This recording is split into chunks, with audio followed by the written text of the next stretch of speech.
Au sommaire, affaire Kabila, la date du verdict reportée par la haute cour militaire. Et en santé, le maladie caractérisée par les surpoids chez les enfants, le cause et la prévention à suivre dans ce numéro d'Actu Tchèque. Débutons déjà par cette information. La haute cour militaire a décidé de rouvrir le débat dans l'affaire opposant le ministère public à Joseph Kabila Kabange, ancien président de la République démocratique du Congo. Suivez ces récits de Rebecca Ngaloula. La haute cour militaire a ordonné ce vendredi 12 septembre 2025 la réouverture des débats dans l'affaire opposant le ministère public à Joseph Kabila, donnant suite à la demande de la partie civile représentée par la République démocratique du Congo. Initialement prévue pour rendre son verdict le même jour, la Cour a suspendu sa décision finale afin de permettre l'audition de nouveaux éléments. Initialement prévue pour rendre son verdict le même jour, la Cour a suspendu sa décision finale afin de permettre l'audition des nouveaux éléments.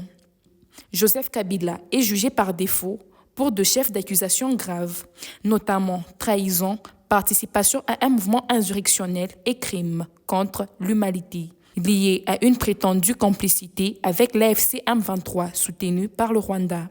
Maître Richard Bondo a précisé que la partie civile souhaite faire entendre 3 témoins qui viendront retracer devant la haute cour les personnalités et les comptes bancaires par lesquels transisterait le financement de l'AFC M23 RDF, ainsi que démontrer la réalité selon laquelle un étranger aurait dirigé le pays pendant 18 ans.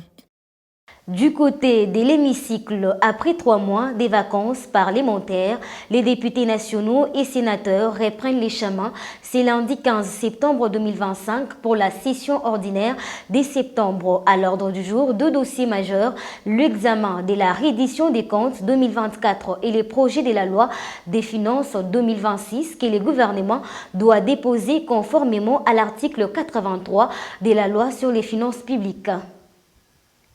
Parlons santé à présent dans Actu Tchèque. L'obésité chez les enfants est-elle devenue une maladie? Pourquoi la plupart en souffrent? Quelles solutions pour prévenir l'obésité? Suivez cet élément de Rebecca Ngaloula. Savez-vous qu'une masse excessive chez les enfants est un danger? Plusieurs l'ont déjà constaté, mais certains d'entre nous l'ignorent. L'obésité, une accumulation excessive et anormale de graisse corporelle qui constitue un risque pour la santé. Elle est définie par un indice de masse corporelle IMC. Cette maladie chronique augmente les risques de développer d'autres pathologies, comme le diabète de type 2. Le surpoids et l'obésité correspondent à un excédent de graisse dans le corps. Le surpoids est principalement dû à une alimentation trop riche et une activité physique faible. Dans certains cas, il peut s'expliquer par des prédispositions familiales qui favorisent le développement de l'obésité. La consommation excessive d'aliments caloriques est la principale cause de surpoids et l'obésité. Pour sa prévention infantile, encouragez une alimentation saine et équilibrée en évitant les aliments riches en sucre, graisse et sel et en favorisant le fruit, légumes et céréales. L'augmentation de l'activité physique et réduire les activités sédentaires chez les enfants telles que les jeux vidéo. Merci de nous avoir suivis car informer, ce n'est pas plaire, c'est éclairer. Nous dédions ces numéros d'Actu Tchèque à un de nos abonnés, Didier Mweng. Restez connectés sur nos plateformes de communication. Nous sommes sur Facebook, TikTok, YouTube et X.